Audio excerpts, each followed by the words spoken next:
Bien, la belleza como vía educativa, dijimos recién, podemos decir en cierta manera que es un tema misterioso y amplio, porque decimos misterioso y amplio en el sentido de que si pensamos en las distintas manifestaciones del arte, por ejemplo, la belleza se encarna, ya sea en la literatura, en la música, en la pintura, en la escultura, ¿no? Y en cierta medida hay algunos autores que dicen que viene a ser, digamos, una suerte de búsqueda constante y de servicio constante.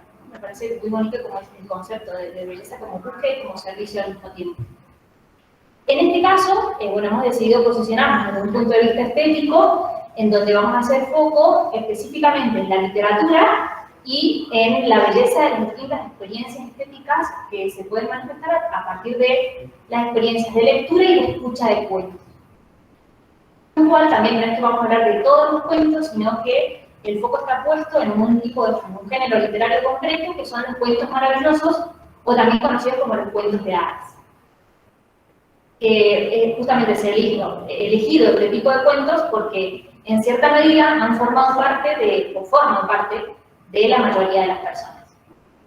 Estas historias, podemos decir, que se han ido difundiendo de generación en generación a través de los siglos, tienen un lugar fundamental en la formación de todo ser humano, ya sea que, digamos, si bien está comprobado de que este tipo de cuentos, digamos, colabora, por ejemplo, en la creatividad, en la imaginación, pero también en el sentido de lo maravilloso, en la esperanza ante las distintas dificultades de la vida, en darnos formas, maneras de cómo resolver diferentes problemas, pero justamente lo más interesante, que es lo que nos interesa en el día de hoy, y que en cierta medida es la tesis en la cual se fundamenta todo el trabajo, es la afirmación que hace Eduardo Sevilla respecto de los cuentos, y que dice, los cuentos de hadas nos dicen quiénes somos.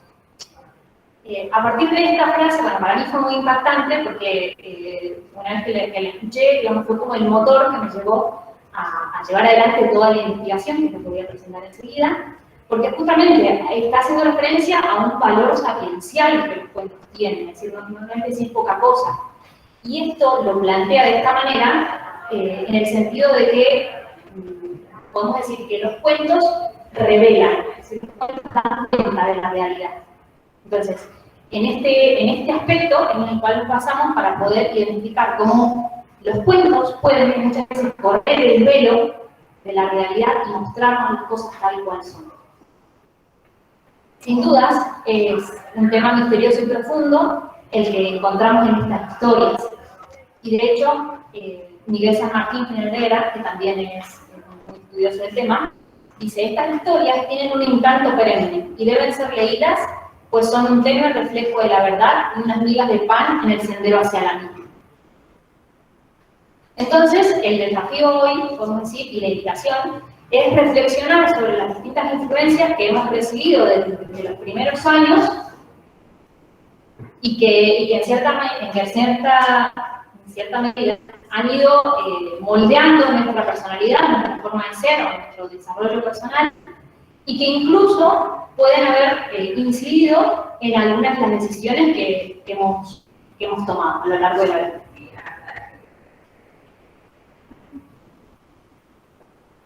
Bien, para ello, para poder desarrollar el tema, hoy haremos referencia a una investigación que consistió en mi trabajo de fin de máster, que se titula La influencia de los cuentos maravillosos en el desarrollo personal social, sus consecuencias en la elección vocacional.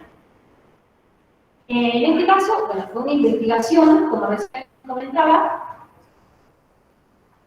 que estaba caracterizada por ser un estudio del caso, o sea, metodológicamente se caracterizaba por ser un estudio del caso que estuvo constituida por una muestra de 45 jóvenes que tenían entre 17 y 25 años, fueron elegidos de manera aleatoria, es decir, yo no los conocía, no tenía contacto previo con ellos, ni nada. Estos jóvenes, vivían en la ciudad de Valladolid, en España, que es donde se lleva a cabo la investigación, y a su vez, este estudio de caso está compuesto por dos minicasos que fueron denominados, en el caso 1, bachilleratos, porque eran estudiantes del último año de la escuela secundaria, y el segundo caso se denominaba UBA, o sea, la Universidad de Valladolid, porque eran estudiantes del primer año de distintas carreras de la universidad. Y para poder recolectar los datos, bueno, se llevan adelante encuestas a la totalidad de la muestra, entrevistas a algunas personas identificadas de cada uno de los mini casos y análisis documentales. Es un análisis documental como para triangular la información, teniendo en cuenta el cuento maravilloso como que resultó, digamos, como más significativo por la mayoría de los participantes y que fue, digamos, correspondió al cuento de Peter Pan. En este caso, yo no voy a presentar la información respecto del cuento, porque, bueno, por cuestión de tiempo, sino que simplemente lo que voy a presentar es todos los resultados que surgieron de este trabajo. Voy a hacer una selección, ¿no?, para poder también ajustarme al tiempo que me han pedido. Para poder presentar estos resultados, voy a seleccionar los mismos a partir de 4 bloques. El primer bloque se denomina el encantamiento de los cuentos maravillosos. Bueno, en este caso, en este primer bloque de resultados, algunos de los temas, digamos, de las categorías que se analizaron son las siguientes. La cantidad de libros leídos por los participantes, los que eran significativos para ellos, la significación que le atribuían, es decir, por qué eran más significativos, los elementos que más recuerdan de los cuentos, la influencia que los cuentos pueden tener, los términos asociados a estos cuentos y las habilidades que permiten desarrollar.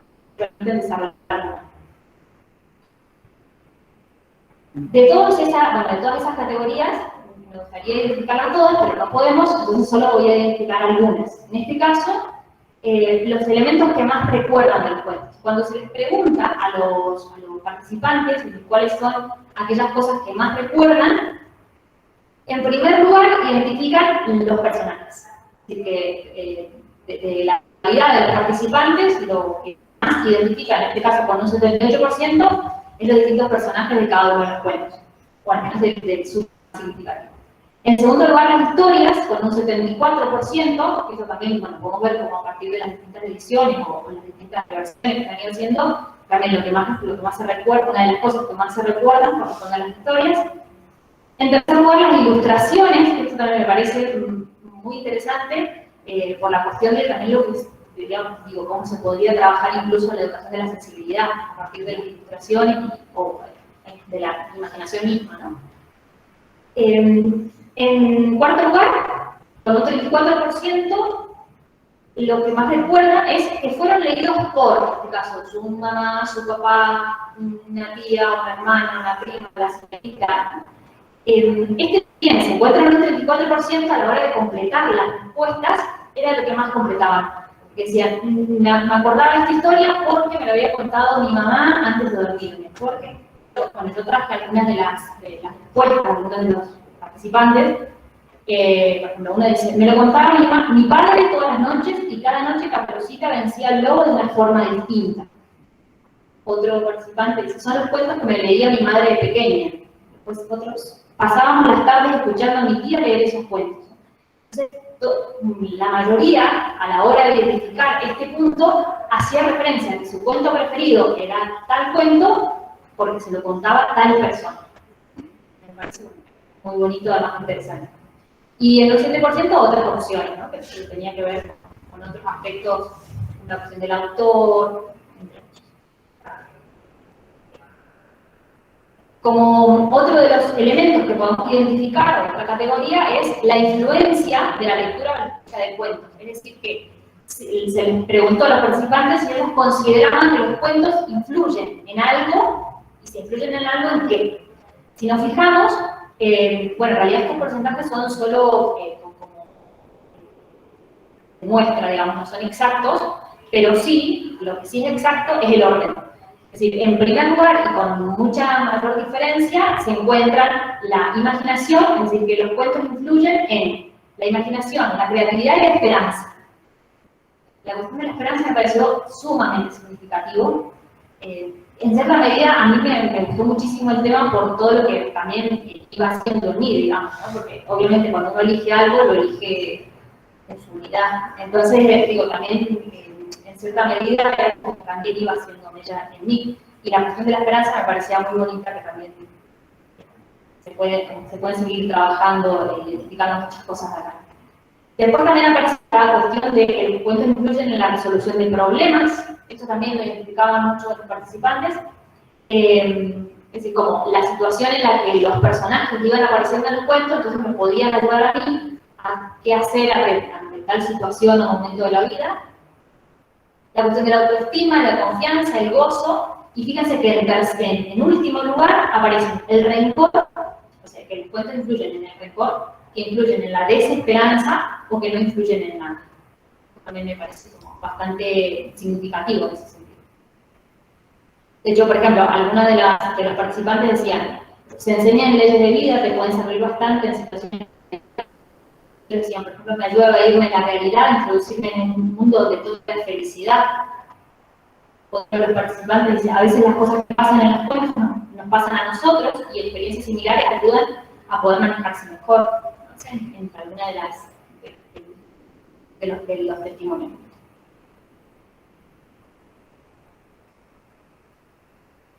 Y como otra de las categorías de este bloque corresponde a si los cuentos permiten, esto recordemos que son opiniones de los participantes, que si ellos consideran que los cuentos permiten desarrollar habilidades o no. En este caso, fíjense que el 78% identifica que estos cuentos permiten desarrollar habilidades personales, el 62% que permiten desarrollar habilidades sociales, el 45% que permiten desarrollar habilidades cognitivas, el 37% que permiten desarrollar habilidades espirituales, el 8% identifica que permiten desarrollar habilidades físicas, el 9% que permiten desarrollar todas las actividades y el 4% identifica que no permiten desarrollar ninguna. Así como también identificamos la cuestión más bien positiva, que de hecho si comparamos estos resultados con los anteriores que acabo de mostrar, vemos que la connotación positiva está en gran medida, digamos, con diferencia sobre la negativa. Pero más, digo, como que algo que se suponía que iba a resultar por las respuestas anteriores. De hecho, hay una de las categorías que no identifiqué, que es la de los términos a los cuales asocian este tipo de cuentos, es decir, con qué términos lo asocian. Y la mayoría identificó ilusión, alegría, gozo, por sobre términos que se encontraban con temor, miedo, desolación. Sin embargo, fíjense que acá hay un 4%, que tampoco se puede desestimar, que dice que no permite desarrollar ninguna actividad. Cuando aparece este resultado, yo lo que empecé a hacer es como cruzar información con las respuestas anteriores y encuentro que las personas, o sea, quienes identificaron que estos cuentos no permiten desarrollar ninguna actividad, son los que en la respuesta anterior habían identificado que los cuentos se asocian a términos como miedo y odio.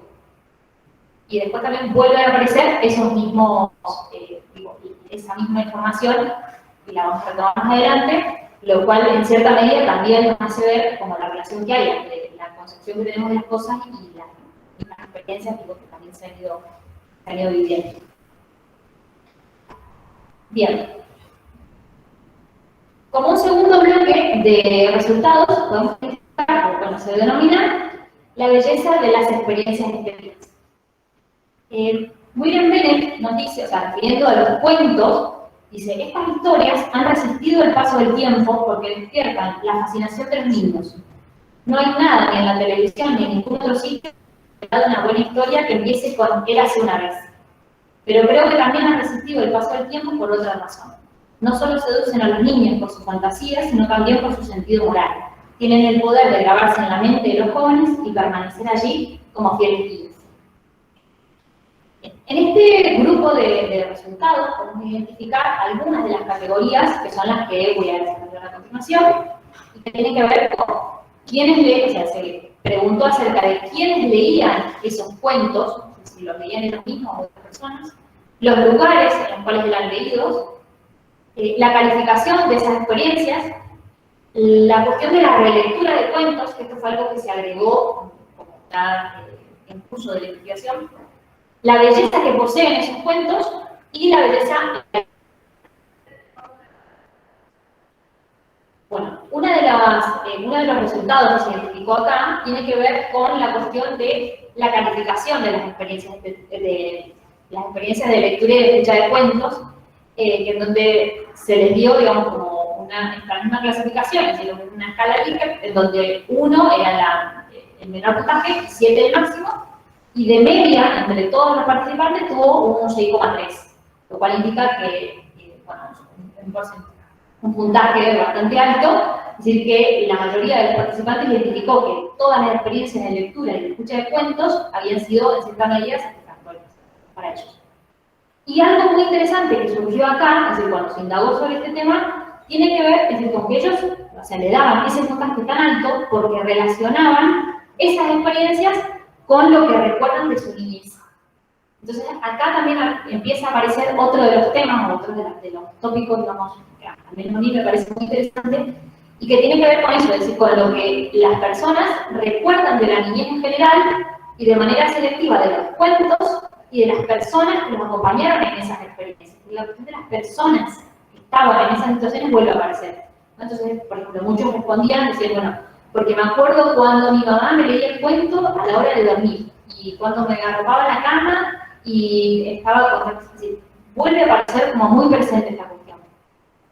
De hecho, por ejemplo, uno de los informantes dice, en casa de mi abuela había un libro de cuentos de Andersen, El patito feo era el primer cuento del libro, lo leía una y otra vez.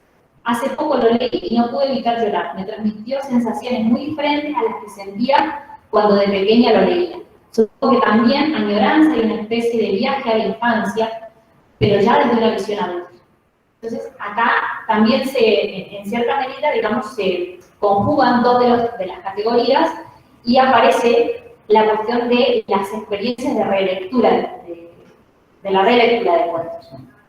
Donde, por ejemplo, surgieron muchos aspectos, muchas cosas relacionadas al gozo, a la nostalgia, al recuerdo, a la niñez y al gusto por la lectura, en donde realmente se relacionaban en este tema de la relectura de los cuentos que habían leído desde niños, que habían escuchado desde niños. Y cómo se manifestaba como ese deseo de querer volver a la infancia. Eso aparecía muy presente. Por ejemplo, uno de los participantes decía, me hacen trasladarme a mi yo de pequeño, en donde no tenía preocupaciones de ningún tipo y era feliz con cualquier cosa. Después otro de los participantes dice, ha sido como volver a mi infancia y me parece algo muy satisfactorio contar algo que a mí me ha marcado a otras personas, ya que quizá también el desarrollo del gusto por la lectura. Me contaban cómo también, por ejemplo, ahora que los alumnos de los participantes estaban estudiando la docencia. Entonces, como al volver a releer esos cuentos, se lo contaban de una manera diferente a sus alumnos, a las personas con las que se relacionaban. Y bueno, justamente, no por nada, digamos, podemos decir que Lewis dice esto, ¿no? Sin embargo, algún día serás lo bastante mayor para volver a leer cuentos de hadas. De hecho, también, Tolkien también plantea el hecho de que los libros de cuentos, incluso él dice que los libros de cuentos no están hechos para los niños, sino que están hechos para los adultos. Porque en realidad el niño ya tiene incorporado la fantasía, la magia, la alegría, el gozo, pero el adulto no. Entonces el cuento proporciona elementos que, digamos, los cuales los adultos necesitamos. Y bueno, en cierta medida acá van apareciendo muchos de los elementos que, en los cuales, digamos, podemos decir que se centra el punto clave del trabajo, que tiene que ver con, bueno, se preguntó acerca de si los cuentos, este tipo de cuentos, posee belleza y en qué la encuentran, digamos, dónde aparece la cuestión de la belleza. Me parece algo también necesario identificar, porque cuando preguntaba esto, sobre todo a través de distintas entrevistas, costaba muchísimo esta pregunta, pero por el sentido de qué es la belleza. Esta era la pregunta más difícil. Pero una vez que empezaban con la respuesta, no podían parar, era como que y una cosa y otra cosa y otra cosa, o sea, las respuestas más extensas están en este punto. Entonces digo, también supongo que tiene que ver con algo de que porque hay algo presente, pero solamente necesitamos como la punta del ovillo, digamos, para que empiece a salir. Bueno, entonces, cuando se pregunta acerca de la belleza que poseen estos cuentos, lo que más identifican tiene que ver con estos puntos que se marcan ahí. La cuestión de la moraleja, es decir, la mayoría identificó que estos cuentos son bellos por la enseñanza que dejan, es decir, por lo que enseñan, por lo que muestran, por la moraleja que tiene cada uno de los cuentos. Muchas personas que estos cuentos son bellos por las personas que los leyeron, por las personas que contaban el cuento. Otros identificaron que eran bellas estas historias por el ambiente que se generaba a la hora de contar estos cuentos, en el hogar, al lado de la estufa, a la hora de dormir, con otras personas, ¿no? Y también, justamente, como decía hace rato, estos cuentos son bellos identificar porque les hace recordar a la infancia, o ponernos en contacto con la infancia. Te llevo algunas de las cosas que dijeron los participantes. Uno de ellos dice que son bellas en el sentido de que te parece bonito escuchar una historia de la voz de tu madre, me parece muy bonito el sentido de pasar tiempo con los demás a raíz de leer un libro, o simplemente porque te llama a leer un libro por ti mismo. También leer una historia que se asemeje a lo que siente o lo que quieres decir. Otra de las personas dice, porque estas son bellas, digamos, por lo que transmiten, sus moralejas. Los cuentos siempre tienen algo que enseñarnos y esa es la belleza que poseen. Otro de los participantes dice que son bellos por la inocencia que presentan. Es decir, cómo te presentan las cosas tan fáciles y maravillosas a la vez. Te hacen mirar con los ojos con los que miran los niños y te hacen retomar esa etapa que ya dejaste muy atrás.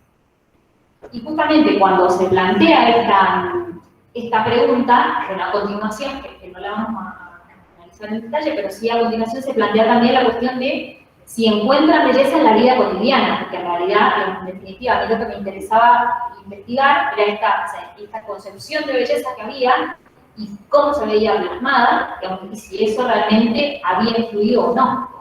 Entonces, también con esta segunda pregunta también apareció lo mismo, ¿no? De que costaba muchísimo responder, porque decían, bueno, pero ¿cómo algo bello? Entonces, le empezaba a dar algún ejemplo para decir a qué refería en concreto, entonces ahí aparecieron un montón de cosas. Me acuerdo así, las más significativas, que decían, bueno, encuentro belleza en la vida cotidiana en los ojos de los niños, en las flores de la primavera, en la lluvia de verano, en las manos de mi madre, en un abrazo, cuando veo a alguien que hace mucho tiempo no veía, cuando veo una embarazada, cuando veo familias que se quieren, bueno, ¿no? Entonces empezaban a hacer un montón de cosas que en definitiva es justamente el entender, digamos, esa visión o esa construcción, digamos, de la belleza, como ese sentido de la belleza, en cierta manera también va a hacer que esté relacionada con experiencias estéticas de lectura y de escucha de cuentos. Es decir, si llevamos adelante podemos decir, una mirada apreciativa de la vida, y bueno, podemos disfrutar mucho más, en este caso, de las experiencias de lectura o de escucha de cuentos. Como tercer bloque, identificamos los resultados en el bloque de antes de pasar a ese tema también, hoy me acordaba de algo, o sea, del punto, ¿no? De la cuestión de la belleza y cómo, o sea, ¿no? Como el sentido de una mirada apreciativa de la vida en general, ¿no? De hecho, hoy leí algo que decía en el Mitopoeia, donde dice, no ve ninguna estrella quien no ve ante todo hebras de plata que estallan de pronto con flores en una canción antigua. Y cómo plantea eso, el sentido de mirar la vida de una manera apreciativa, ¿no? Y de un sentido trascendental, en cierta forma. En el tercer bloque de resultados se denomina lo maravilloso se hace real, en donde, bueno, ya podemos ir identificando aspectos más propios de lo que, de toda esta cuestión de la belleza, las distintas experiencias, bueno, pero verlas como material, o sea, como en concreto, creo que se va a poder ver más en concreto en algunos de los resultados siguientes, ¿no? De hecho, Prof nos dice que la sociedad en medio del bosque impenetrable es una antigua imagen de la literatura que expresa la necesidad de conocerse a sí mismo. La cuestión del conocimiento de sí mismo también aparece acá, o la idea es que surja, digamos, como en cierta medida guiando un poco la investigación, y por eso, bueno, se indagan algunas cuestiones que tienen que ver con aspectos personales o características propias de los participantes que formaron parte de esta investigación. Entonces, algunos de los puntos que se analizan acá tienen que ver con las características personales de los participantes, con los personajes con los cuales se identifican. Es decir, si se tuvieras que identificar con un personaje de cuento, ¿en cuál sería? Te lo pregunto ahora, a ustedes, para después analizarlo. Si ustedes tuvieran que ser un personaje de cuentos, ¿qué personaje serían? Después, bueno, otro de los puntos que se analiza acá tiene que ver con el conocimiento de sí mismos. La cuarta categoría son los factores que influyen en la forma de ser actual de los participantes. Bien, bueno, espero que hayan pensado el personaje que serían. Cuando pregunté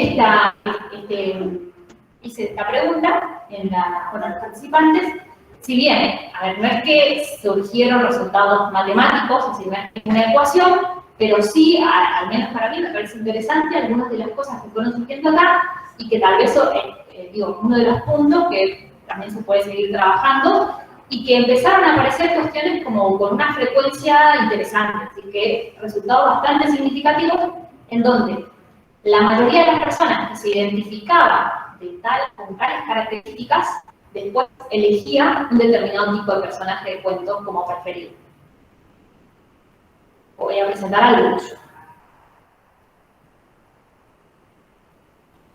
Por ejemplo, las personas que se identificaban como duende, brujo o gnomo, normalmente eran personas tranquilas, sentimentales, imaginativas, si se habían caracterizado así. Los que se identificaban como, o sea, su personaje preferido eran los héroes o las heroínas, se caracterizaban como personas extrovertidas, decididas, aventureras. Los que se caracterizaban como animal, normalmente eran personas extrovertidas, sentimentales, alegres, aventureras. Fíjense que hay muchas que se repiten, por supuesto, pero porque esa combinación que está presentada ahí era la que se repetía, digamos, significativamente. Las personas que se identificaban con el personaje de princesa, hada o sirena, se caracterizaban a sí mismos como alegres y sentimentales. Los que se identificaban con el personaje de bruja, como aventureras o imaginativas. Los que se caracterizaban con el personaje de príncipe, se decían que eran melancólicos, aventureros decididos. Con el falso héroe, como aventurero, nervioso e imaginativo. Y con el otro, como decidido o sentimental. Muchos salieron muy marcados y otros no se repetían tanto, pero a mí me llamó muchísimo la atención cuando yo empecé a cruzar información, porque de hecho esto no estaba pensado así en la investigación, pero cuando empezaron a salir los resultados, a mí me pareció súper interesante. La cuestión del monstruo, por ejemplo, bueno, si bien los otros son bastante críticos, a mí me llamó mucho la atención la cuestión del monstruo y porque ellos tenían que identificar el personaje, después las características y justificar por qué, ¿no? Entonces, por ejemplo, no sé, en el caso de la bruja, que decíamos que es aventurera, imaginativa, además también cuando decíamos, considero que soy una persona sociable, alegre, extrovertida, pero, por ejemplo, soy rencorosa, vengativa, que no tengo más en daño, es decir, como que iba justificando las cosas. En el caso de por ejemplo, el animal, que como extrovertido, sentimental, alegre, aventurero, decían, por ejemplo, soy alegre y amable con los demás, pero también con un carácter fuerte, a lo mejor demasiado espontáneo, le doy muchas vueltas a las cosas, soy bastante habladora. ¿No? Y de hecho yo hice después con mis compañeros, digamos, les hice también la prueba, o sea, no formaba parte de la investigación, y también salían, los resultados son muy similares. O sea, como que, digo, en el sentido de que no era algo sesgado, porque surgió así de esta manera, digamos, ¿no? Les decía recién, en la cuestión del monstruo, a mí me llamó muchísimo la atención, porque cuando fui a ver por qué se juzgó, o sea, digo, es normal que, o al menos no salió con un porcentaje alto, creo que solo uno dijo que se identificaba con este personaje, se caracterizó como decidido sentimental, y cuando tenía que explicar por qué, decía, porque soy una persona muy pasional y que le cuesta controlarse y tengo que aprender a combatir mis miedos. También. Algo como interesante para trabajar, sobre todo en el ámbito de la psicología. Bien. Después, otro de los aspectos que se consideraron en este grupo de resultados tiene que ver con los factores que han influido en la forma de ser actual, es decir, qué cosas han ido influyendo para que sean como son. En primer lugar aparecía la familia y los amigos, pero también aparecía, por ejemplo, la cuestión del ambiente, las experiencias, las opiniones de los otros. Y acá, en cierta medida, digamos, si nosotros queremos tener una visión realista, no podemos decir, porque digo, a ver, el trabajo refiere como a la influencia que ha tenido el cuento maravillosos. Digo, hubiera estado citado también si decíamos, no, que las personas son como son por los cuentos. Que digo, también es cierto y hay que tener una visión realista también. Entonces, hay muchos aspectos, muchos factores que han influido y que influyen en las personas para que sean como son. Y la cuestión de los cuentos, uno dice, bueno, no aparece acá. Pero sin embargo, cuando justificaban, es decir, en las respuestas que iban colocando, sí aparecen. Y no aparece tan claro como si los cuentos me ayudan a ser como soy ahora. Pero sí decían, por ejemplo, que en cierta medida se acordaban de los personajes de los cuentos, se acordaban de situaciones de los cuentos, se acordaban de las experiencias, de cómo, de los momentos, que decían, momentos de familia, o de las personas que lo leían los cuentos. En ese sentido aparecen, y también porque, justamente, como decía al principio, no es sabido que los cuentos permiten el desarrollo del pensamiento, de la imaginación, de la creatividad, y bueno, todo eso también volvía a aparecer. Y como cuarto bloque de resultados, he denominado la elección de un camino. Porque en este caso, digamos, si bien yo quería identificar las distintas influencias que los cuentos podrían haber tenido en las personas, pero si pueden influir o no a la hora de tomar ciertas decisiones. En este caso, las que están relacionadas a la elección vocacional. Y de hecho, uno de los participantes dice, por ejemplo, los cuentos tienen muchos puntos positivos, incluso a los adultos nos pueden ayudar en muchas ocasiones. Además, creo que las experiencias que leemos en ellos benefician nuestras acciones futuras, ¿no? Y eso es un poco también lo que interesa acá, como hacer visible y analizar. Bueno, acá hablamos de algunas de las categorías que son las siguientes: las distintas expectativas que tienen los participantes, la visión del futuro, es decir, por ejemplo, cómo se ven acá 5 años, acá 10 años, si tienen esa visión o no. La elección vocacional, es decir, si han realizado una elección vocacional o no. Y acá uno de los puntos que me parece importante aclarar es que, como les decía, la muestra de participantes era del último año del secundario y del primero de la universidad. En este caso, digamos, este último bloque de resultados no tenía la totalidad de las respuestas por el hecho de que estaba como un poco supeditado a las personas que habían realizado una elección vocacional. Entonces, la mayoría de los de secundario dijeron que estaban como en un proceso de decisión, y los del primer año de la universidad que ya habían realizado esa decisión. Entonces, por eso los resultados que van a surgir. Después, otro de los puntos que se identifica acá tiene que ver con la elección vocacional que han hecho y la relación con los personajes de los cuentos. Y por último, los factores de dicha elección. Bien, acá, así como pregunté recién qué personajes de cuentos serían, también podemos pensar en qué profesión llevamos adelante o qué nos gustaría hacer. Acá también surgió como el otro de los puntos bastante significativos, que tiene que ver también con, como les decía hace rato, no es una ecuación matemática, pero sí aparecía la cuestión de que, por ejemplo, solo se preguntado porque, como decía recién, no todos respondieron, pero los que respondieron, estos aparecían como bien marcados. Es decir, que aquellos que se identificaban con el personaje de héroe y de heroína, con las características que ya vimos hace rato, elegían carreras relacionadas al deporte o a la economía, ¿no? Incluso argumentando de que les gustaba o generar beneficio, ya sea de éxito, de ganancia, o sea, la cuestión de la competencia estaba muy presente. Las personas que se identificaron con princesa, hada o sirena, eso estaba muy marcado, identificaron carreras relacionadas a la educación, al derecho o a la medicina, y todas argumentaban porque les interesaba ayudar a los demás. Esa era su respuesta, porque elegían tal carrera porque querían ayudar a los demás, porque no les gustaban las injusticias, querían ayudar a los demás, porque en situaciones de problemas, digamos, querían como luchar por ayudar al otro. Eso aparecía muy presente. Que esto también lo hice con mis compañeros y volvió a resultar. Después, las personas que se identificaban con el falso héroe identificaban carreras como, bueno, de idiomas o filología, y Bueno, también la cuestión de la filología, digo, acá no es tan común, pero esto, o sea, si lo contextualizamos en el lugar donde se hizo, estas carreras están muy presentes, entonces por eso lo coloqué. Y bueno, las personas que se identificaban como duende, brujo, entorno de ánimo o animal, identificaban carreras muy buenas. Y ya como retomando, entonces, como recién decía, la cuestión, bueno, uno de los últimos puntos que se analizó, una de las últimas categorías, tiene que ver con esto, es decir, cuáles fueron los factores que han influido en la elección vocacional.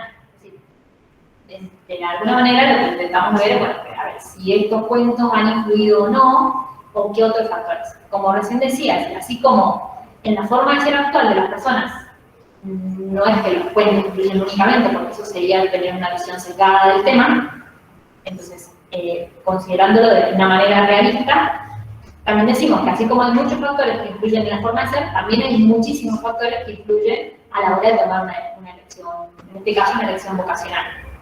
Sin embargo, algunos de los factores que aparecen, es decir, que los participantes identifican, son, en primer lugar, y muy marcados, las personas o los modelos a seguir. Después, bueno, las aspiraciones, los gustos personales, el ambiente, la vocación, la experiencia, que han vivido, las habilidades que cada uno tiene, los libros, si aparece, la forma de ser de cada uno y, bueno, otros factores más, como en menor medida.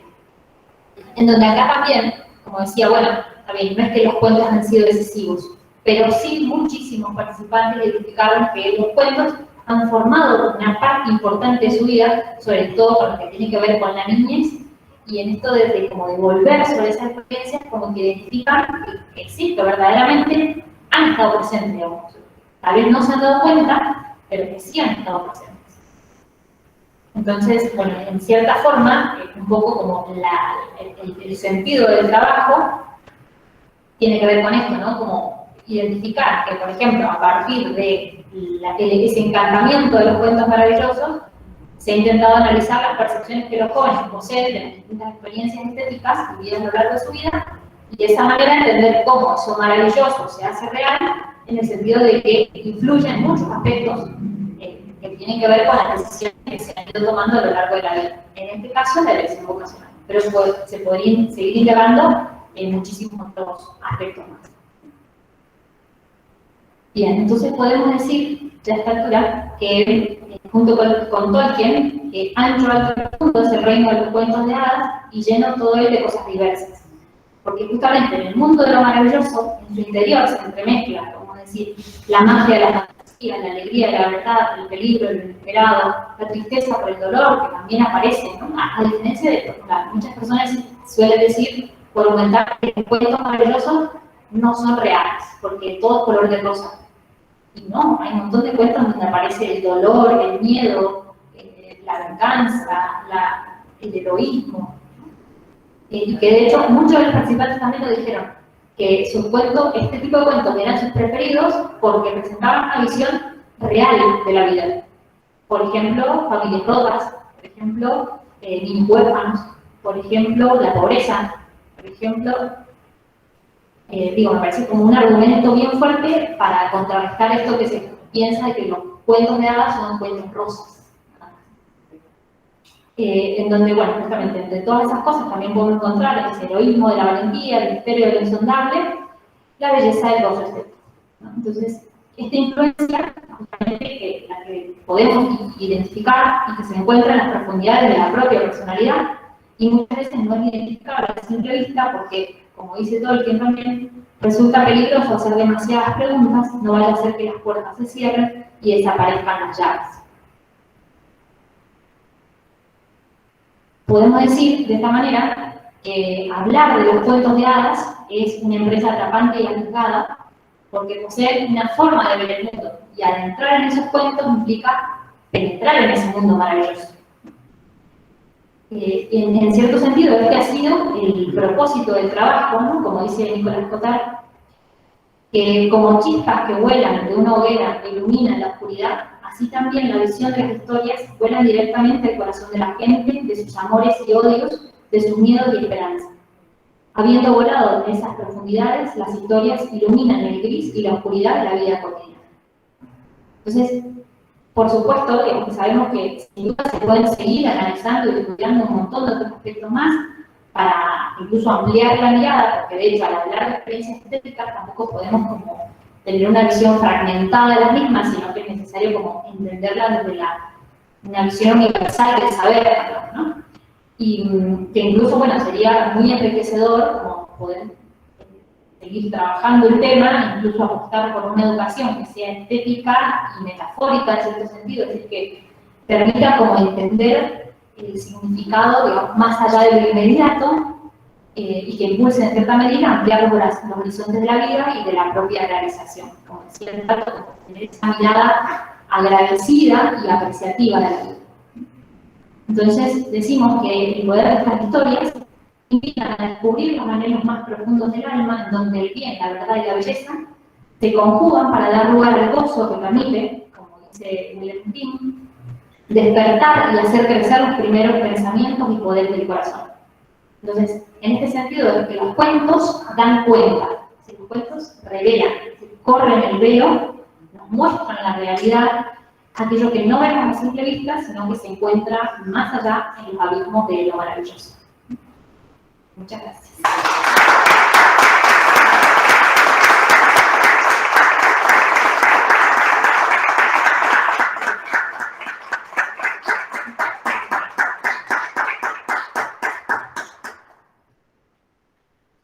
Bueno, abrimos el espacio para preguntas. Quienes están por mí pueden hacerlo por el chat, nosotros nos vamos leyendo.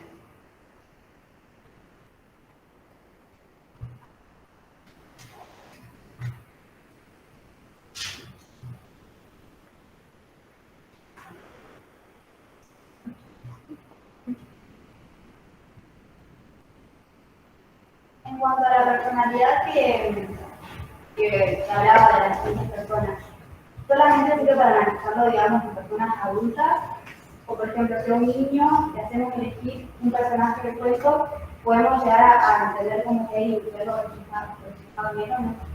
Bueno, yo en este caso, que recién como decía, algo que me parece importante aclarar es que, digo, estos resultados son de una investigación en concreto, es decir, que no podríamos como replicar, no es que se da como una regla general, digamos, sino que en esta situación, en este contexto concreto, con estas circunstancias, los resultados fueron estos, ¿no? Ahora, por ejemplo, es cierto que hay muchas decisiones que había que tomar para que también los resultados dieran de esta manera. Entonces, por ejemplo, uno de los aspectos que se consideró es la edad de las personas. O sea, la edad elegida fue entre los 17 y los 25 años, una como para hacer un margen ahí que fuera interesante, pero que tampoco sea demasiado amplio, y también por la cuestión de la conformación de la personalidad. Porque también es verdad que, digo, no sé qué resultados saldrían si lo hacemos con niños. Pero también es cierto que puede cambiar por el hecho de que están en proceso de formar su personalidad, digamos. Sí, y también, porque por ejemplo, una de las preguntas, que bueno, no lo analicé acá, pero tenía que ver con el conocimiento de sí mismos. Es decir, cuánto se conocían, porque también es verdad que para que surgieran estos resultados, en cierta medida tenían que conocerse. Porque si no se conocían, no podían identificar como las habilidades que tenían, las características personales, los defectos, que es también otra de las cosas que se preguntó. Entonces, bueno, por eso justamente en este caso, o sea, yo la edad que elegí fue esa, porque en cierta medida podemos decir que han conformado su personalidad y pueden conocerse.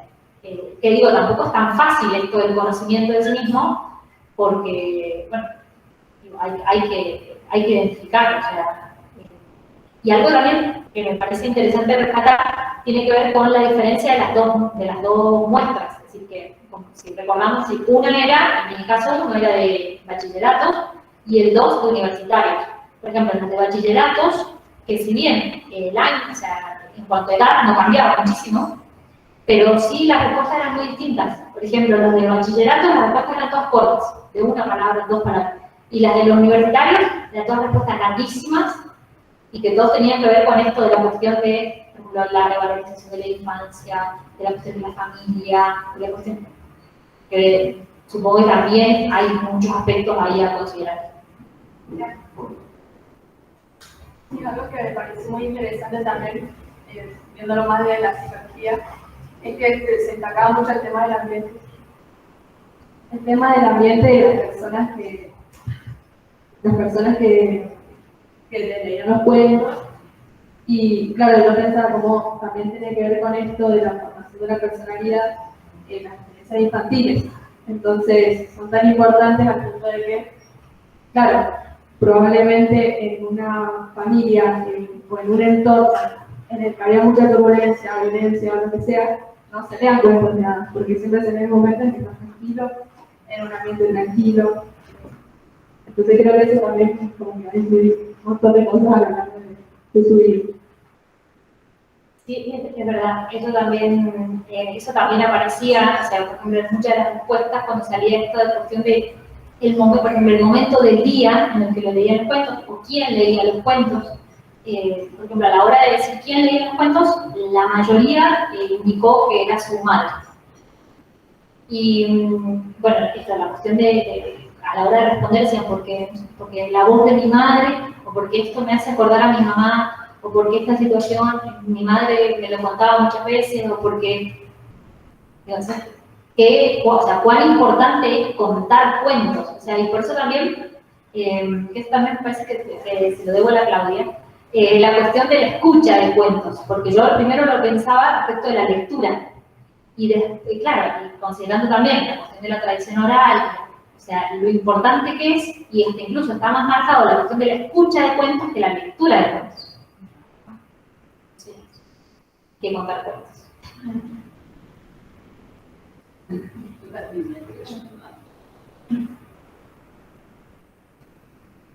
Una pregunta, pero por curiosidad. ¿Qué leían? ¿Se sentían fatales? ¿Falso héroe lo que estudiaban literatura? Sí, ¿vos sabés que sí?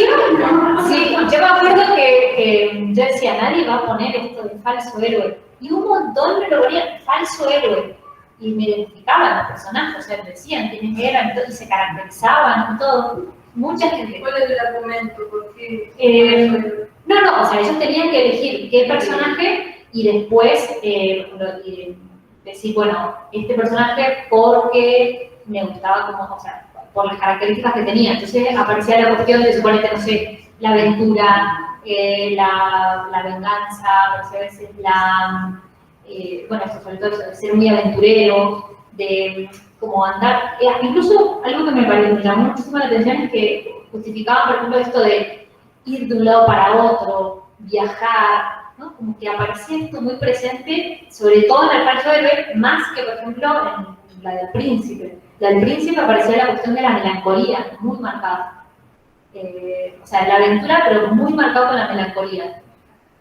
Sí, a mí también me llamó mucho la atención ese punto, que de hecho ese fue uno de los puntos que se pudo analizar en la cuestión de la carrera, de la elección vocacional que hacía. Eso me llama la atención, porque a mí nunca se me hubiera ocurrido así identificarme con el falso héroe. Sí, a mí me pasó lo mismo. Yo era la princesa. Es activa, la princesa es pasiva. Sí.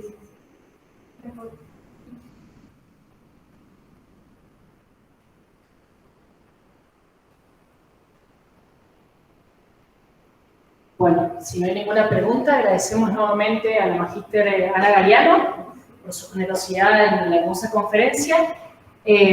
Bueno, a los que están por mí, hacemos un receso de unos 10 minutos. Si quieren, pueden quedarse o los aceptamos enseguida en 10 minutos nuevamente para continuar con la conferencia del licenciado Jorge. Gracias.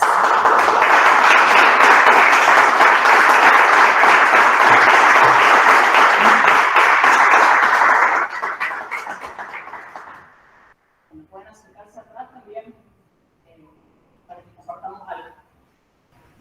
Damos inicio a la segunda conferencia.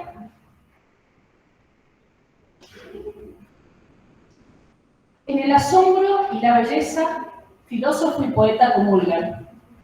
En ellos radican a su vez la fuente de una perenne alegría que es la expresión del amor antes de que se haya hecho posesión de lo amado. Alegría de saber que todo es más, mucho más. Esta alegría es el estado propio del principiante, cuyo espíritu está dispuesto y en tensión a escuchar las palabras de las cosas. Es que el acto filosófico como el poético anulan por un lado y trascienden por el otro. Aunque sea por un instante, las preocupaciones diarias dan un paso más allá. Un paso que los deja a la intemperie, cara a cara con el universo. Es el éxtasis, salirse de sí mismo frente al hecho de que las cosas sean y existen. Quien vive así, a la intemperie, cotidianamente, cara a cara con el universo, es decir, frente a la totalidad de las cosas que son, es el niño. El niño, al ser nuevo en la vida, un recién llegado, es un filósofo y un poeta.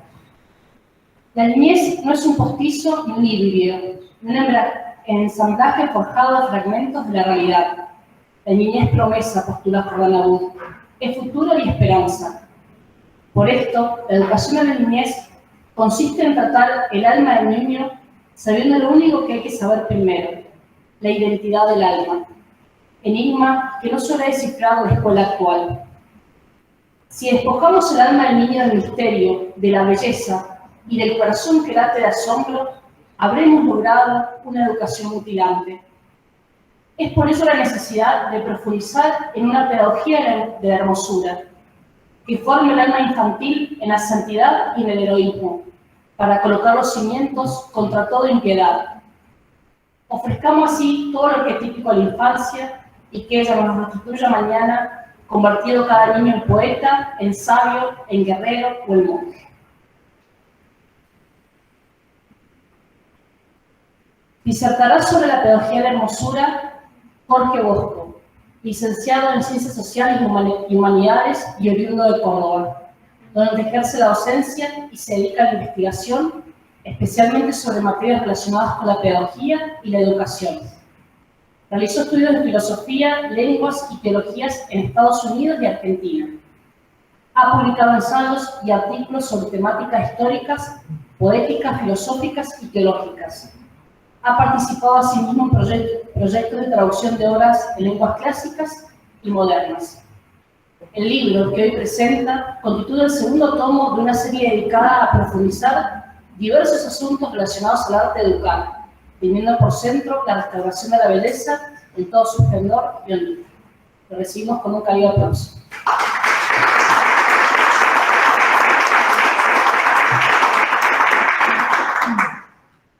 Muchas gracias a todos los aquí presentes y asimismo a aquellos que amablemente nos acompañan con su presencia virtual.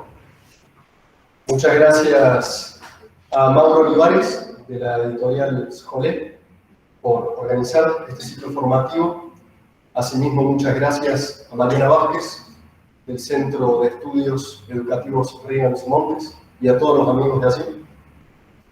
Y muchas gracias a la magíster Ana Galeano, que nos ha regalado esa preciosa charla y presentación de su interesantísima investigación, y que además ha tenido la deferencia de prologar el librito que hoy aquí presentamos.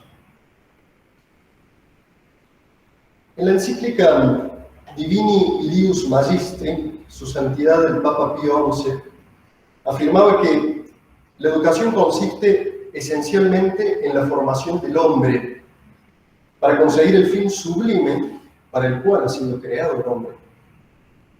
Y es evidente que así como no puede existir educación verdadera que no esté totalmente ordenada hacia este fin último, así también después que Dios se nos ha revelado en su unigénito Hijo, aquel que es el único camino, verdad y vida, no puede existir otra completa y perfecta educación más que la educación cristiana. Camino, verdad y vida. Cristo es el único camino para la educación. Enseña la filosofía que toda gente obra en procura de un fin, que asimismo percibe bajo razón de bien. Este principio rige toda la dinámica de la creación. La semilla germina y se dilata en sus brotes y tallos. Busca ciega pero sostenidamente la eclosión de su flor y de su fruta. Los animales se procuran el alimento y el sustento necesario para su propia conservación, pero asimismo y por una pulsión interior e irrefrenable, persiguen la multiplicación y preservación de su propia especie. Ahora bien, por su naturaleza inteligente, el hombre es capaz no solo de conservarse y de multiplicarse, sino que principalmente es capaz de entender los motivos, los fines, las razones últimas que justifican esos movimientos que para la planta y el animal son oscuros e incomprensibles. El hombre, por lo mismo que es inteligente, es capaz de instrumentar los medios precisos en función de los fines necesarios. Sin embargo, no está al alcance del hombre el procurarse todo cuanto necesita. En rigor, su propia vida ya es donación que recibe por la generosa entrega de sus padres, unidos en la intimidad del amor. Y es también por ellos que puede desarrollar sus primeras fuerzas y dar sus primeros pasos. Esa es la trascendencia absoluta de la familia. Ella es origen y sostén de nuestras vidas. Y a su vez nosotros como padres tenemos esa grave responsabilidad, no solo traer los hijos al mundo, sino además asegurarles el pan de la tierra y el pan del cielo, el alimento del cuerpo y el alimento del espíritu.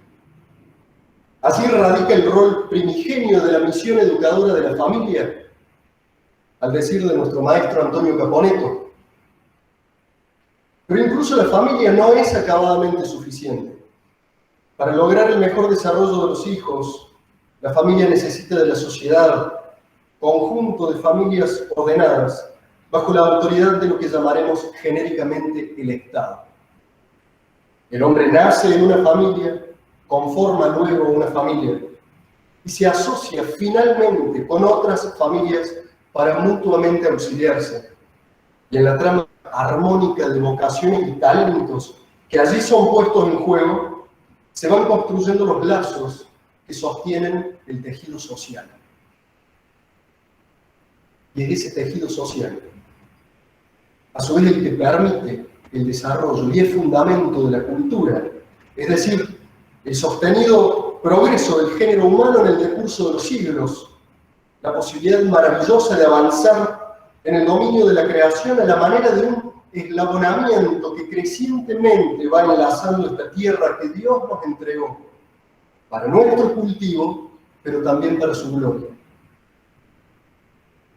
Como un torrente prodigioso y fecundo, la especie humana ha transitado el lecho de la historia cubriendo el tiempo y el espacio con maravillas del cielo y de la tierra, porque la tierra es ya antesala del cielo, en la medida en que espejea su hermosura y nos adelanta su sabor eterno. Pero claro, también la historia tiene sus recodos y dobleces, sus regiones de sombra, sus oscuras fosas. Así nuestros primeros padres y su fatídica caída, sus primeros hijos y su dramático desenlace. Los primeros pueblos destruidos por el diluvio, los réprobos confundidos en Babel, los perversos calcinados en Sodoma y Gomorra. Pero por otra parte, también hubo justos rescatados por el arca, hubo benditos descendientes de los santos patriarcas, hubo héroes y santos reyes que defendieron al Dios de los ejércitos, los santos macabeos, testigos y protomártires de la verdad. Y así la historia transcurrió y cada hombre era una página y cada capítulo un pueblo. Y entre la ceguera de la antigüedad pagana se alzaron todavía allí espíritus verticales, almas nobles, mentes lúcidas, cuerpos vigorosos. Hubo defensores de la verdad, pregoneros del bien y cultores de la belleza. Incluso allí y entonces, un día antes de que Dios decidiera hacer su paso por la tierra. Y en aquel instante milagroso que es a la par descenso y es ascenso, que es abajamiento y exaltación, que es humillación y triunfo, en el centro exacto de la historia, el Hijo de Dios se hizo carne y habitó entre nosotros. Allí en la pobreza de Nazaret, en la humildad de Belén. Ese caudal de la historia de los hombres hizo un remanso, y las aguas agitadas de los pueblos paganos, tanto como los infelices vaivenes del pueblo elegido, hallaron un descanso donde lo antiguo se hizo nuevo, cuando se abrieron una vez más las fuentes del grande abismo y el cielo impregnó la tierra con la sobreabundancia de la gracia. Y se abrió entonces un nuevo camino para el hombre, un camino bajo el signo del nombre que prima sobre todo nombre. A la sola voz del sagrado fiat de la Virgen Santísima, el Verbo se hizo carne y principió su paso por esta tierra nuestra como Maestro y como Redentor. Desde entonces, solo la luz de Cristo, el Lumen Christi Pascual, es la guía cierta entre los peligros del sendero, de sus tinieblas, de sus seducciones y acechanzas. Este niño y Dios, Antón, que en Belén tiembla y suspira, con unos ojuelos mira que penetra el corazón. Este niño celestial tiene unos ojos tan bellos que se va el alma tras ellos como a centro natural. Ya es cordero y no es león, y como dejó la ira, con unos ojuelos mira que penetra el corazón. Antiguamente miraba en nube, monte y en fuego, y en ofendiéndole luego, el ofensor se vengaba. Mas después que vino Antón, donde como hombre suspira, con unos ojuelos mira que penetra el corazón. No se dejaba mirar envuelto en nubes y velos, ahora en pajas y hielos se deja ver y tocar. Y como ve a los que son la causa por la que suspira, con unos ojuelos mira que penetra el corazón. Y es que Cristo es camino, verdad y vida. Cristo es la única verdad en la educación. La verdad que conocemos, la verdad que comunicamos, es la medida entera de la realidad que alcanzamos a comprender por nuestra inteligencia y que en su justa proporción debe asimismo atraer nuestra voluntad y complacer nuestra sensibilidad. La verdad que se alcanza es una verdad que nos cautiva y nos deleita. Así radica el misterio de la participación de la criatura en la intimidad del Creador, principio y causa de la verdad, del bien y la hermosura, que nuestro intelecto entiende, nuestra voluntad desea y nuestra sensibilidad procura. El signo del hábito es el placer, dice Santo Tomás. Hallar nuestro placer en la contemplación de la verdad, en la práctica del bien, en el cultivo de la belleza, es manifestar por lo mismo que nuestro castillo interior es inhabitado por Dios y que en cada una de sus moradas resuena la voz del Altísimo y hacen eco los coros angelicales. Modelar nuestro espíritu con ese talante poético y ascético por el cual solo perseguimos los bienes superiores y trascendentales detrás de cada uno de nuestros actos. Eso es exactamente asumir la pedagogía de la hermosura como un estilo en nuestro andar docente, que por ser el mismo camino de Cristo es por lo mismo el único camino verdadero. Transitar nosotros mismos por la senda estrecha y empeñarnos sin descanso en la obstinada marcha es ya preparar la simiente de una cosecha pródiga para el Señor de la mies. Y en esa marcha comprender nosotros primero para comunicar a nuestros pequeños después que si la verdad ilumina, la belleza refulge. Si la bondad enciende, la belleza consume. Cultivar y practicar la pedagogía de la hermosura es remover la ceniza del fuego antiguo, recordando con Chesterton que la tradición es la transmisión del fuego y no la adoración de la ceniza. Comprender y comunicar que la educación en la belleza es el fulgor de una verdad que no se limita a una pura y fría abstracción, a una mera formulación conceptual, desencarnada, distante. No. La verdad que está allí en las criaturas, aquí en mí, allí en el Creador, mundo, hombre, Dios. Es una verdad que maravilla, que suscita, que enaltece, que despierta y eleva los espíritus, sobrevolando la finitud de la creación con un llamado amoroso hacia la eternidad. Nuestro deber como padres, nuestra responsabilidad como educadores, es la de enseñar a los pequeños cuál es el camino cierto y cuál es la verdad que lo ilumina desde lo alto. Nuestro deber como padres, nuestra responsabilidad como educadores, es la de proteger a los pequeños de los peligros que reportan los tentadores atajos, las seductoras derivas. Es preservar en ellos la llama divinal que el santo bautismo depositó en sus almas y que el torpe mundo intenta sofocar. Nuestro deber como padres, nuestra responsabilidad como educadores, es la de sostener la guardia entre las almenas de la ciudad cristiana, mientras la turba horripilante de torvos y embusteros intentan ganar un palmo de nuestra tierra. Nuestro deber como padres, nuestra responsabilidad como educadores, es la de resistir hasta el último suspiro los embates de Satanás y sus esbirros. Llámense ministros, pensadores, políticos, legisladores, marxistas de izquierda, liberales de derecha, demócratas todos, igualitarios, laicistas, enemigos de Cristo que es Rey, de la Virgen que es Madre, de la Iglesia que es Maestra. Cristo es el único camino y la única verdad. Y dígase esto fuerte contra los ideologismos siniestros, contra el servilismo apátrida, contra el marxismo perverso, contra el liberalismo herético. Dígase con tesón y garra que la educación católica es la Paideia Christi, la pedagogía de amor a Cristo, que coronó a los niños como reyes del cielo, herederos de su gloria y protegidos de su brazo.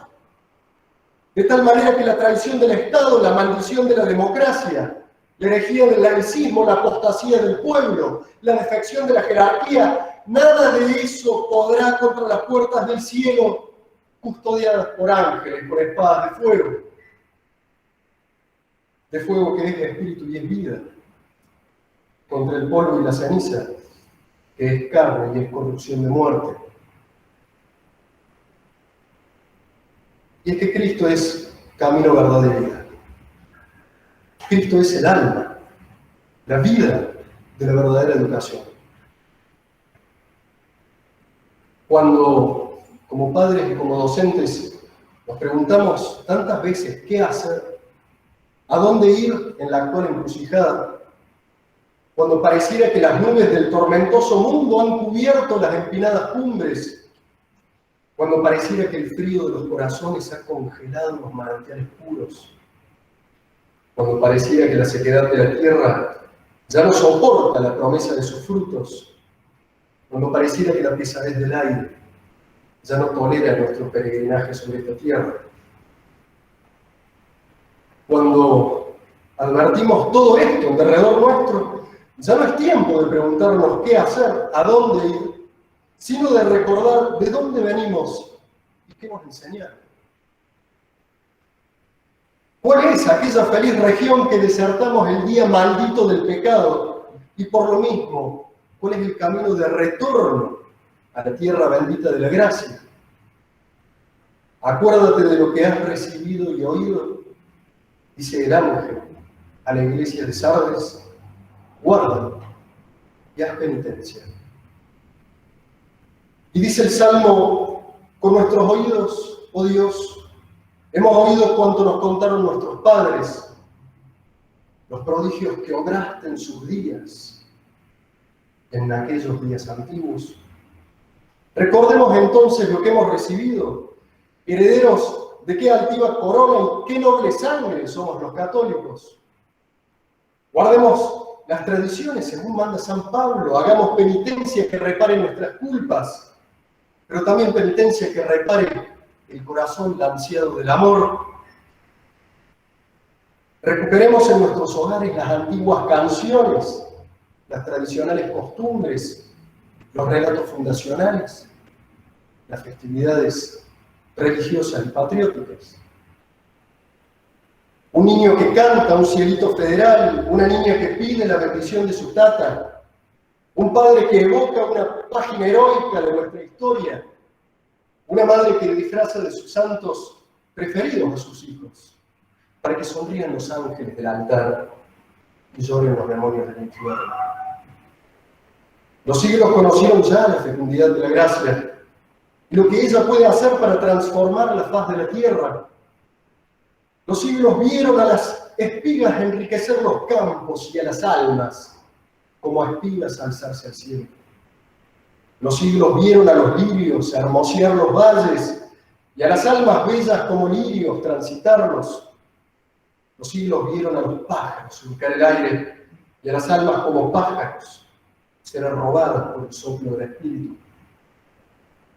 Los siglos luminosos de la cristiandad alzaron hasta el cielo majestuosas catedrales para el culto de Dios y extendieron por la tierra maravillosas universidades entregadas a su conocimiento y su exaltación. Los siglos gloriosos de la ciudad cristiana conocieron el vasallaje armónico de la ciudad terrestre ante la ciudad celeste. Y el trono magnánimo de los reyes de los hombres estaba sujeto a la cátedra infalible del siervo de los siervos de Dios.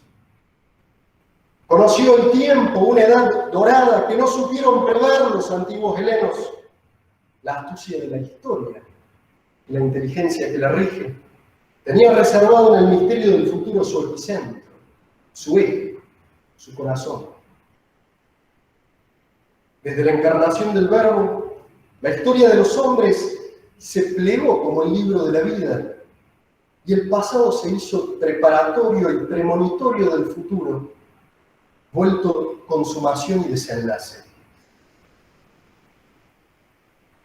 Y congregados como estamos hoy aquí, para meditar en la educación de nuestros niños en la belleza, en estos tiempos festivos y cercanos a la preciosa fiesta de la Natividad, en la renovada celebración del natalicio del Señor de la vida, en esta fiesta infantil por antonomasia, ¿cómo no detenernos unos instantes? ¿Cómo no dedicar un momento para meditar juntos en la encarnación de la palabra y en el cultivo del silencio que la contempla? Lo que nos admira de los Reyes Magos, en aquella escena de Belén, es su silencio. A lo largo de los siglos, todos hemos hablado de ellos. Relatamos su hazaña, elogiamos su fidelidad al Rey de Reyes contra la traición de Herodes. Los seguimos en nuestra imaginación tras aquella ansiada estrella que indicaba el lugar exacto de Belén. Pero los Reyes Magos callaban. Ellos se prosternan, se rinden, se humillan, se ofrendan.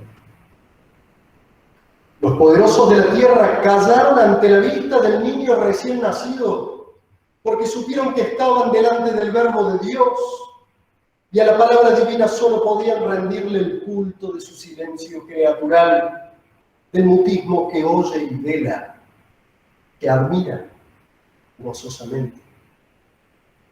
Por eso aquel pesebre de Belén fue el arquetipo del templo y del hogar cristiano. Dios en el centro, los santos sus custodios, los ángeles sus pregoneros, los transeúntes peregrinos sus silenciosos orantes. Dios que nace pobre, y los reyes de la tierra que acuden presto a ofrendarle sus riquezas. Dios que nace niño, y los poderosos de la tierra que inclinan sus rodillas frente a Él. El Verbo era el principio del mundo, el Verbo que estaba en Dios, el Verbo que era Dios. Tomó la forma del hombre para salvar al hombre, y los sabios magos del Oriente solo pudieron adorarle en reverente silencio. Honremos la memoria de aquellos santos varones imitando sus gestos. Abandonemos nuestras posesiones en pos del único bien. Depongamos nuestros pensamientos para contemplar la única verdad. Rindamos el tributo del silencio interior para que el verbo de salvación encuentre sitio propicio para nacer y morar en nuestra alma. ¿No parece oír ya y en derredor nuestro la música coral de los ángeles? Gloria in excelsis Deo. Esto es la pedagogía de la hermosura. Restaurar el culto de la palabra que se hizo carne, hacer de nuestros hogares y de nuestras escuelas verdaderas casas de la sabiduría, que haya su morada entre los hombres de buena voluntad y los puros de corazón. Pero claro, nosotros, en esta encrucijada, nosotros hoy, aquí y ahora, nosotros, padres y educadores, preguntándonos una y otra vez, ¿qué hacer? ¿A dónde ir? Hacer lo que nos enseñaron nuestros maestros, poner todas las cosas al servicio de Cristo Rey, empezando por las inteligencias y por los corazones, y siguiendo por los cuerpos las posesiones terrenales, las grandes empresas, los cotidianos empeños. Ir hacia allí de donde venimos, remontar afluentes a la cristiandad perdida que todavía bulle en nuestras venas, con el ardor del místico y el fervor del misionero, consagrar el sacrificio de nuestra existencia mortal y pasajera por la primacía de las esencias inmutables, de los valores permanentes de nuestra cultura, como diría Gustave Thibon. Gastar la cuerda de nuestras horas, de nuestros días, de nuestra vida toda, en oblación pura de la pura víctima de amor que a sí mismo su vida entregó por rescatar la nuestra. Alzar en alto las banderas de la verdad, del bien y la hermosura más que nunca y por la razón misma del avance del enemigo. Hacer de nuestros hogares pequeñas escuelas y de nuestras escuelas pequeños hogares. Es decir, comprender que no hay verdadero conocimiento donde no media una vocación de amor y que no hay cabida para el amor allí donde no hay cabal entendimiento de los bienes superiores que trascienden a la lección, al programa, a la planilla, al calendario. Bienes superiores que escapan a la breve y torpe vista de los burócratas ministeriales, aposentados en sus pingües oficinas, calentando sus sillas y sus mentes, con el hervor revolucionario. No nos confundamos. Han depuesto las armas para penetrar la cultura. Y estos subversivos que se han hecho del poder a través de la fuerza ciega y crapulosa del sufragio, por ese mismo poder, han logrado trocar el fusil por la ley y nos imponen ahora la revolución con el poder del Estado, ya que no pudieron imponerla por el poder de las armas. Por eso decía su santidad el Papa León XIII, a los padres toca rechazar con toda energía cualquier atentado en esta materia. A los padres toca conseguir a toda costa que quede en sus manos la educación cristiana de sus hijos y apartarlos lo más lejos posible de las escuelas en que corren peligro de beber el veneno de la impiedad. Y si hoy fuera preciso huir de las escuelas tomadas por los mercaderes de la educación, mercenarios que han puesto precio al alma de nuestros niños, si hoy por motivos innumerables que cada hogar cristiano debe prudentemente sopesar y medir, si hoy no fuera imperioso abandonar las escuelas convertidas en reductos de subversión moral y revolución cultural, entonces sepamos bien que la retirada no es claudicación y que la resistencia es una forma más de librar idéntica batalla. Si no tenemos escuelas cabalmente católicas, porque el Estado las corrompe y no hay jerarquía que las defienda, defendamos entonces nosotros mismos el valor permanente de la escuela como cuerpo intermedio de la ciudad cristiana. Protejamos la noble figura del maestro, que auxilia y que socorre a los padres en su altísima responsabilidad de formar cristianamente a sus hijos, fin principal como lo es de la sagrada institución del matrimonio.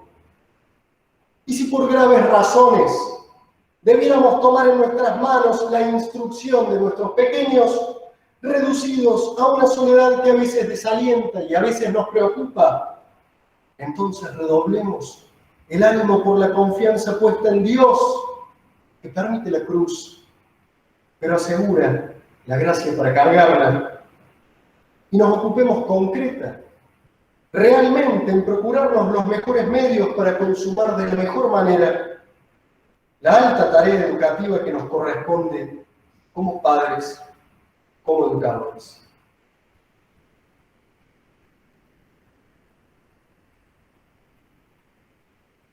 Es por lo mismo que vivimos sumidos en esta edad oscura y tenebrosa.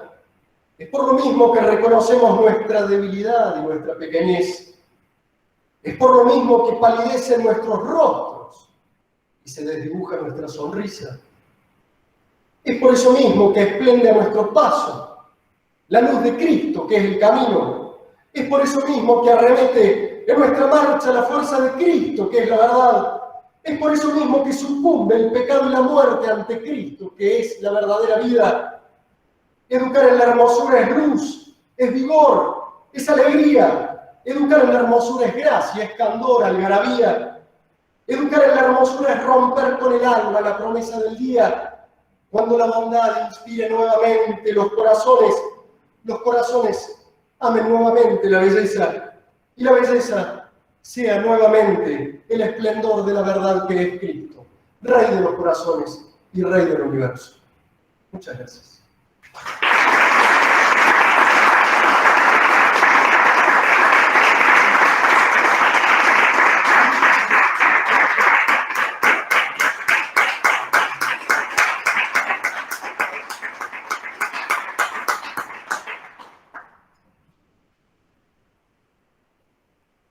Abrimos el espacio para preguntas.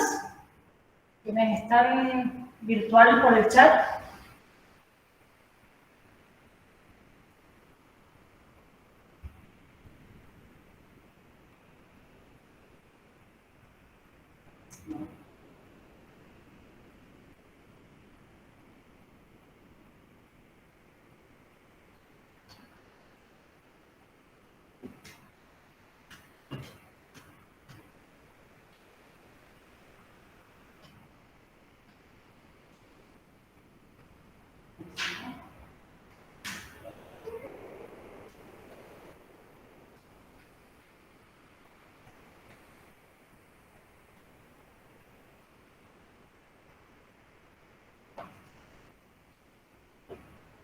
El recuperar una educación acorde a la naturaleza del hombre debe movernos a un constante combate con el mundo moderno, a conservar las tradiciones, a refugiar las cosas para que sean lo que deben ser, al calor del hogar, a la oración y el silencio, volver al ocio y en él recobrar los senderos del bien, la verdad y la belleza.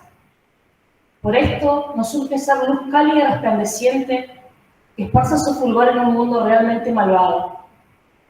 En primer lugar, debemos tomar conciencia que, como Dante en el comienzo de su viaje, estamos perdidos en una gran foresta, y luego, suavemente, conduciendo hacia los viejos, probados, verdaderos, simples y familiares senderos de la tradición.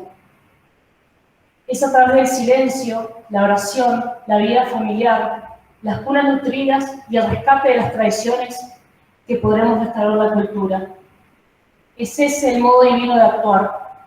Dios habla a través de la brisa y no del viento, y se manifiesta en el silencio y en la profundidad del corazón, como nos enseña Nuestra Señora. La única cosa perfectamente divina, dice Chesterton, y que resulta ser un activo del paraíso único en este mundo, es el de ver a alguien librar una batalla perdida y no perderla. Es nuestro deseo no perder esa actitud de esperar contra toda esperanza y, por tanto, desafiamos a creer en la realidad, a buscar la sabiduría antes que el conocimiento, a buscar el bien, la verdad y la belleza. Muchas gracias a todos por su apoyo y difusión y renovamos el aplauso.